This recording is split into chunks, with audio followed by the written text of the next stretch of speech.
It happened at 9:47 p.m. The first shot cracked through the valley air and dropped Petty Officer First Class Brennan before anyone saw where it came from. His helmet didn't help. The round pierced the side plate and killed him instantly. Chief Warrant Officer Daniel Ross ducked behind a rock outcropping, heart pounding as two more rounds followed within seconds. The second man went down hard, screaming as blood sprayed across the dirt. A third collapsed with no sound at all. The team scattered, searching for cover in terrain that offered almost none. It was pitch black, no moon, heavy cloud cover, no natural light. Through their NVGs, the landscape glowed green, but it was useless against snipers using thermal optics. Every operator's body heat lit up like a flare to anyone watching from above the valley walls. Ross keyed his radio. He called Skywatch for immediate air support. The voice came back calm but cold. Nearest fixed wing was 40 minutes out. No gunship, no helo. Ground reinforcements would need at least an hour. He turned to his remaining men. They were already down 3, and the others were huddled behind rocks, trying not to breathe too loud. Another shot hit inches from Ross's helmet, spraying his cheek with gravel. He pressed closer to the ground, whispering to himself that they weren't getting out unless something changed. These shooters weren't amateurs. Their timing, positioning, and coordination pointed to military training. This was a kill zone, and they had walked straight into it. Every attempt to move drew fire. Every heat signature was a target. The team tried cycling IR strobes to coordinate movement, but it only made things worse. No one could see the enemy. No one knew where the shots were coming from, and no one was coming to help in time. In less than 3 minutes, 3 operators were down. The rest were waiting for their turn. The radio had gone quiet except for the sounds of breathing and occasional bursts of static. Then, out of nowhere, a calm female voice cut through the noise. Overwatch on station. I've been tracking enemy movement for the past hour. You have 10 snipers in a coordinated kill zone. They have thermal optics. I can help you. Chief Ross froze. The voice didn't match anyone on his comms list. He glanced toward his comms NCO, who shook his head. No ID, no prior contact. Ross answered anyway, asking for name and position. Staff Sergeant Emily Callahan, Army. I'm 300 meters northwest of your location. I've got visual on all enemy firing points. Ross looked toward the ridge. He couldn't see a thing. She might have been bluffing, but the way she spoke didn't sound like someone guessing. It sounded like someone who knew the terrain better than they did. She gave a direct order next. Kill your IR strobes. Stay low. Do not fire at muzzle flashes. You'll give away your position. I need you to trust me. That last part hit harder than expected. They were pinned down with no cover and no options. Ross didn't have the luxury to be skeptical. He asked what made her so confident. She replied without hesitation. 3 deployments. Night Ops Specialist. Worked with DARPA on hybrid thermal image enhancement systems. I see what they see. And more. Her tone never rose. It was steady, almost too calm for what was happening. And that's what started to shift the mood. Ross gave the order. IR strobes off. Hold fire. Stay tight. If this overwatch was real, she was their last shot. The men looked toward him, some with doubt, others with silent hope. He didn't give them answers. He just said the words that mattered most right then. The night is hers. Staff Sergeant Emily Callahan lay prone on a rocky shelf just below the crest of a narrow ridge. The first sniper was 430 meters out, positioned above the valley on a ledge of broken limestone. His thermal bloom was steady, his rifle angled down toward the trapped SEAL team. He had no idea she was watching him from a nearly parallel ridgeline, 380 meters away, hidden by elevation and shadow. She made no unnecessary movements.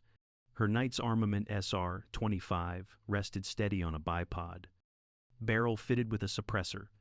The subsonic round already chambered wouldn't break the sound barrier, and the suppressor would muffle the crack even more.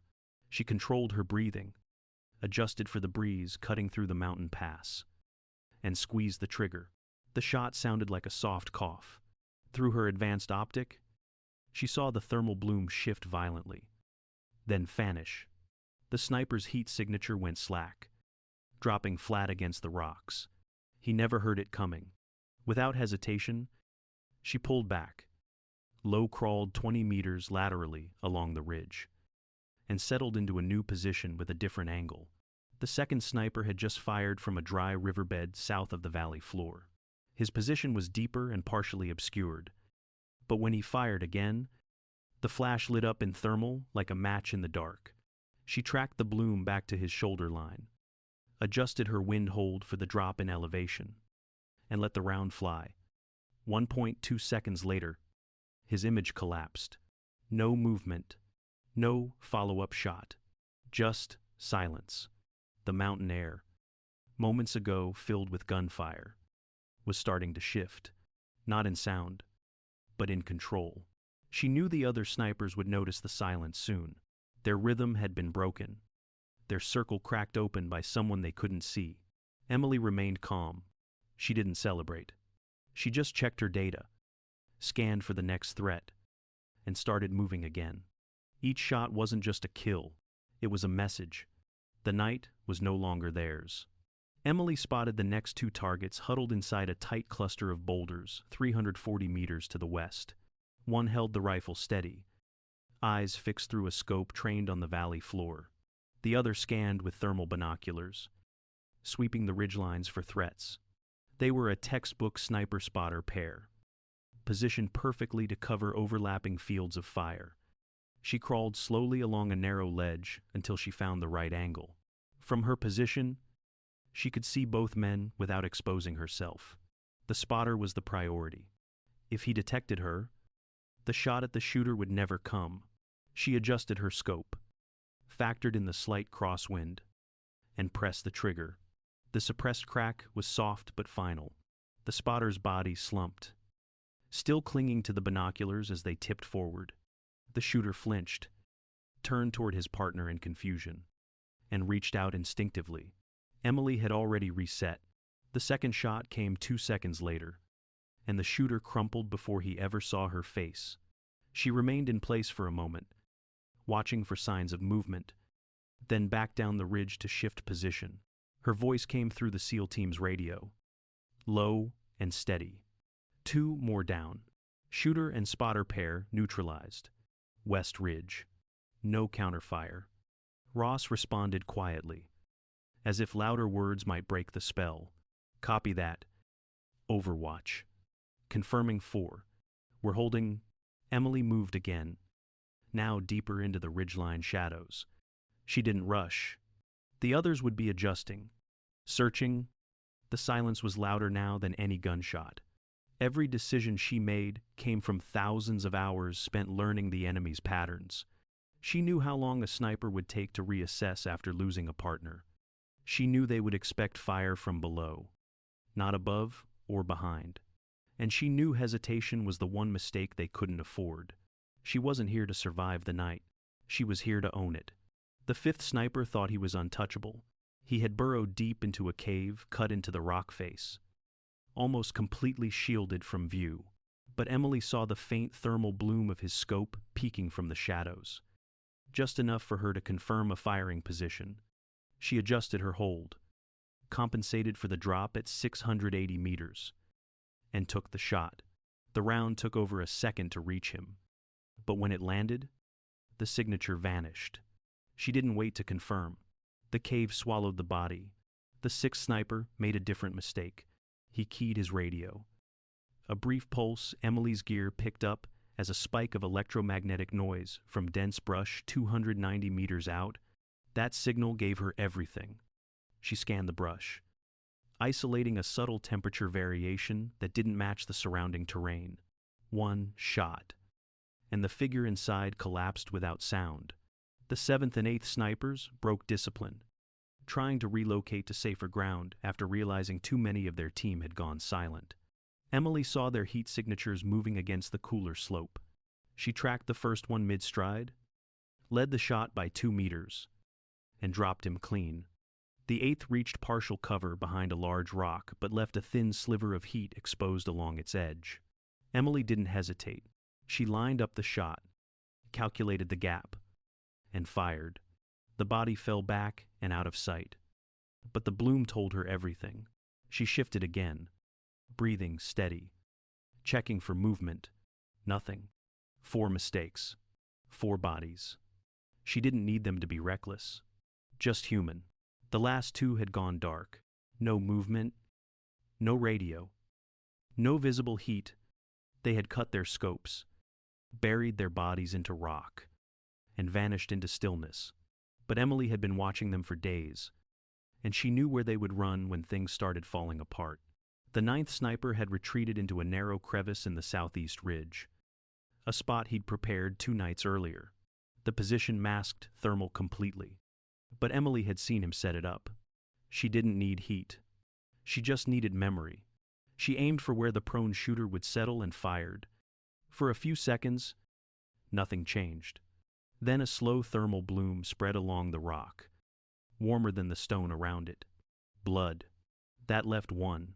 The 10th sniper hadn't moved in over 12 minutes. No comms. No optics. Just stillness.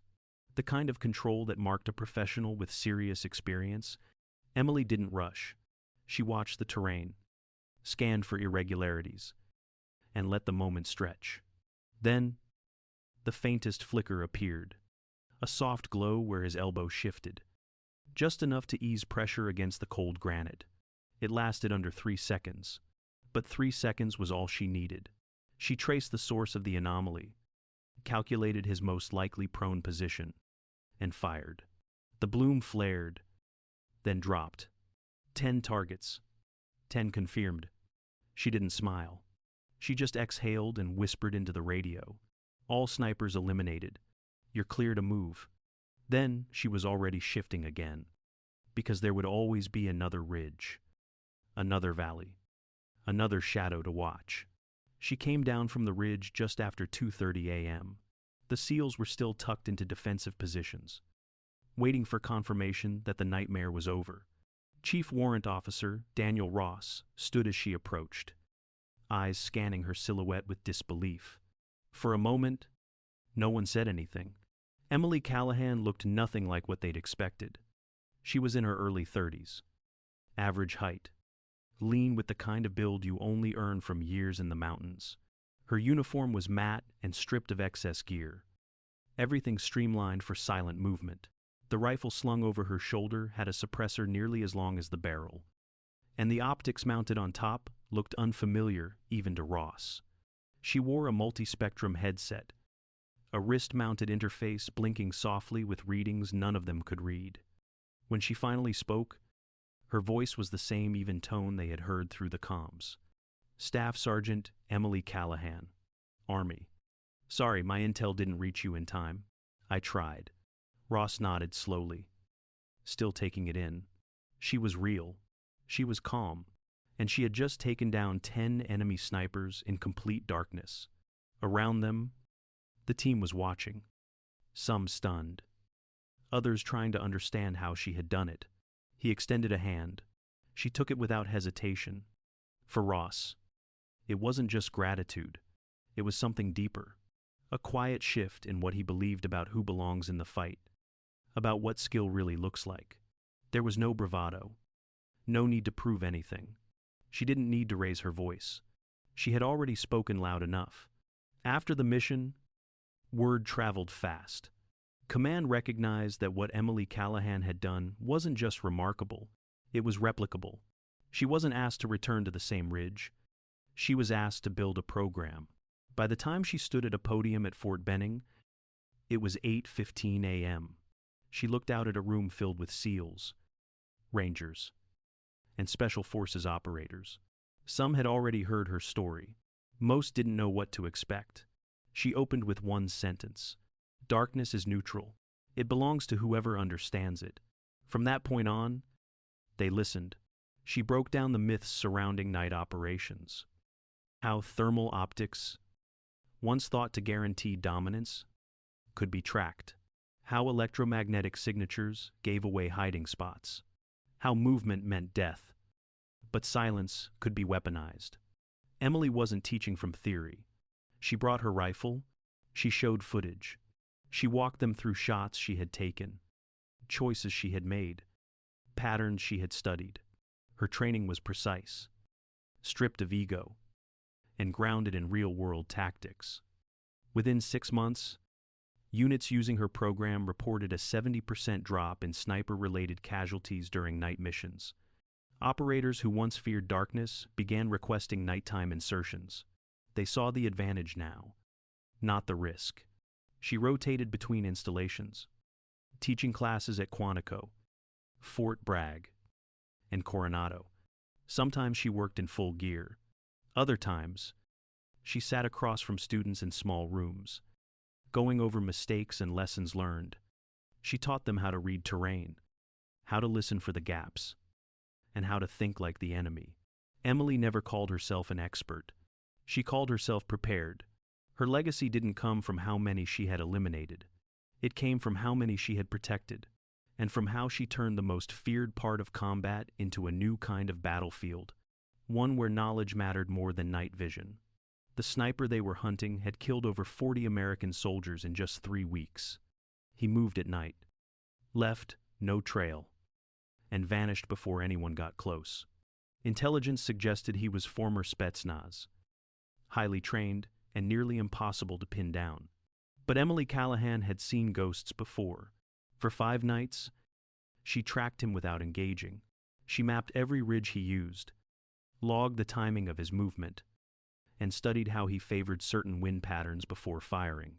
On the 6th night, just after 9:20 p.m., she found his setup in a high saddle above a narrow pass.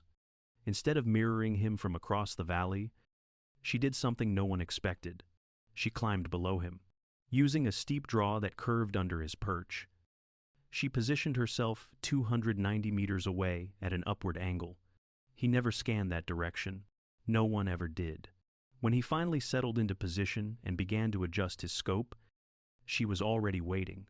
Emily slowed her breath, aligned the reticle, and calculated the elevation offset. The gap between 2 jagged boulders gave her a tight shot lane. She took it. The sound was soft, but the impact was final. His body tipped backward and disappeared behind the rocks. They confirmed the kill 30 minutes later. Documents on the body matched the intel. It was him, the man no one could find. Dropped by a single subsonic round from below. Not just a kill, but a statement. Skill wasn't just aim. It was study. It was patience. It was knowing where someone would be before they got there. That one shot didn't just close a mission. It added to something bigger. A growing belief across the special operations community that Emily Callahan wasn't just a marksman. She was the mind that rewrote the rules of the night. It didn't happen all at once, but within a year, enemy sniper teams across multiple regions began altering their behavior. They stopped operating at night unless absolutely necessary. Those who still moved after sundown changed positions constantly, kept their optics off, and avoided high ground. The fear wasn't just about detection, it was about being watched by someone they would never see. Emily's tactics had become doctrine. Units across the special operations community began training with her protocols. They called it shadow doctrine, and it became required instruction at schools that once focused only on daytime precision. Instructors quoted her word for word. Darkness is neutral. It belongs to whoever understands it. The shift went deeper than tactics. It became psychological. Insurgents started refusing sniper roles. Commanders withheld night missions unless the risk was unavoidable.